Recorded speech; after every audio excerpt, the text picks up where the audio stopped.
አዎ ሁላችሁንም ሰላም ብያለሁ። ይህንን ቪዲዮ ስሰራ ዝም ብዬ አይደለም።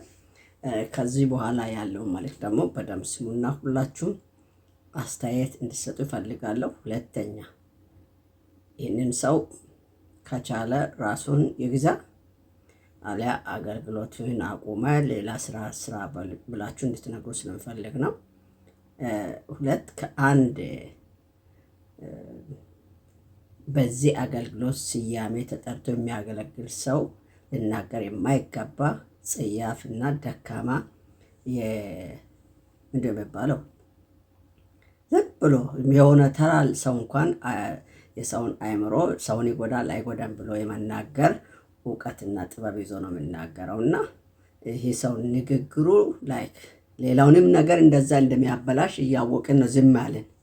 አሁን ደግሞ አልፎ ተርፎ በውጭ ዓለም በስደት ዓለም በተለያየ ሁኔታ ኑሯቸውን ለማሻሻል ራሳቸውን ብቻ ለማሻሻል ሳይሆን ለቤተሰቦቻቸውና ለጎረቤት አልፎ ደግሞ ለቤተ ክርስቲያን ብዙ ከሚያገለግሉ አገልጋዮች ብዙዎቹ ውጭ ዓለም ያሉ ናቸው። የኢትዮጵያ ቤተ ክርስቲያን በእግር መቆሙ አንዱ ምክንያት ውጭ ዓለም ያለው የክርስቲያኑ ይገዛም ነው።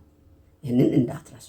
ስለዚህ ከእንዲህ አይነት ይህን ሰው የሚከሩት አሊያ አደባባይ ላይ በሚገባ መልክ እኛም ማድረግ የሚገባውን ማድረግ እንችላለን። ስለዚህ አስጠንቅቁ። ከዚህ በኋላ ያለውንም ራሱ የተናገረውንም ሌሎች ወንድሞች እህቴም ያለችውን ነገሮች ሰምታችሁ ከዛ በኋላ ኮሜንት ጻፉ፣ ሼር አድርጉ፣ ላይክ አድርጓላችሁ። አሁን ይሄ ላይክ ያስቢላል። የፈለጋችሁትን አድርጉ፣ ግን ሼር አድርጉ፣ ለሱም አድርሱ። ለሌሎች አገልጋዮችም ይጠነቀቁ ዘንድ ትምህርት ይሆን ዘንድ ይህንን ነገር አስተላልፉልኝ። ጌታ ኢየሱስ ይባርካችሁ። ወንድማችሁ ነኝ። ባቸው ሰው ጋር አቋርጦ የሚሄዱት የሰው ዳይፐር ሊቀይሩ አይደል? የትልል ሰውም የህፃናት እኮ አይደለም። አንተ ግብብደ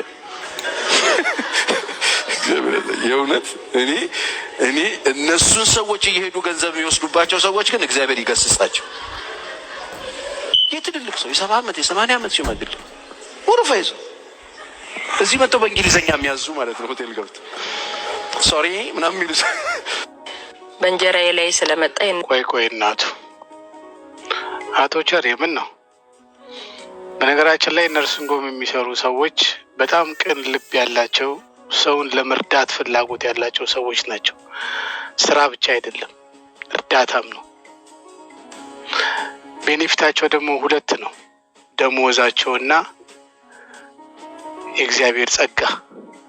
በጣም ነው የሚመረቁት እና በጣም ዩኒክ የሆኑ ሰዎች ናቸው የሚሰሩት። ለምሳሌ አሁን አንተ እንደዚህ ቆመው አትቀዝንም አይደለ? ዳይፐር አይደረግልህም። ስትሮክ ካልመታ፣ ዲስክ ካልተንሸራተተ፣ ፓራላይዝ ካልሆንኩ ወይ ካላረጀ፣ እዛም ነርሲንግ ሆም ያሉት እንደዛ ናቸው። ግማሾቹ ያረጁ፣ ግማሾቹ ደግሞ በእግዚአብሔር እጅ የተያዙ ናቸው። አንተ እንደዚህ አይነት ነገር ሀፕን ቢያደርግብህ ቤተሰብህን ተጣለዋለህ። እና እዛም ያሉት አብዛኞቹ ቤተሰብ የሰለቻቸው ናቸው።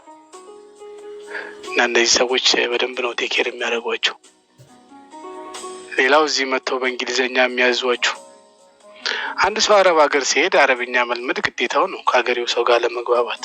ጀርመንም ሲሄድ ጣሊያንም ሲሄድ እንደዛው። አሜሪካን ሀገርም ስትሄድ እንግሊዘኛ የመልመድ ግዴታ አለብህ። ሌላው አማርኛ እያወራ አረብኛ ሲቀላቅል ኖርማል ነው። ዲያስፖራው ግን ተሳቆ ነው ያለው። ትንሽ እንግሊዘኛ ሲቀላቅል እንደ ጉራ እንዴት ነው የምታዩት? ምን አይነት ማይንድ ሴት ነው ያላችሁ? ላንጉጅ እኮ ነው። ትቀናላችሁ እንዴ? ምን ነው እናንተ በየመድረኩ ባይ ዘ ዌይ ኤኒዌይ ቢ ኬርፉል እንደዚህ እንደ ምስር እየበታተናችሁ ስትሉት አይደል እንደ የምትሉት?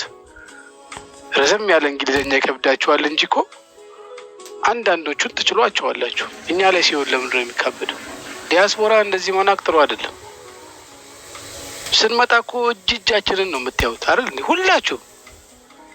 ሌላው ዳይፐር ከዚህ እንልካለን ወደ ኢትዮጵያ። ይሄን ታውቃለህ?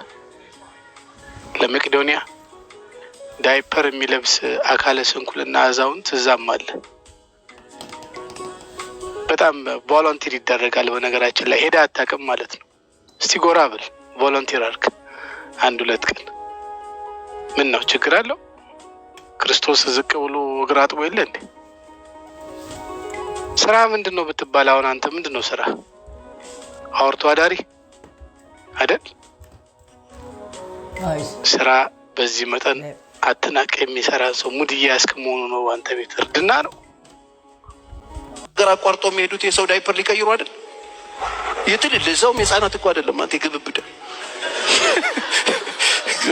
የእውነት እኔ እነሱን ሰዎች እየሄዱ ገንዘብ የሚወስዱባቸው ሰዎች ግን እግዚአብሔር ይገስጻቸው። የትልልቅ ሰው የ70 ዓመት የ80 ዓመት ሽማግሌ ወረፋ ይዞ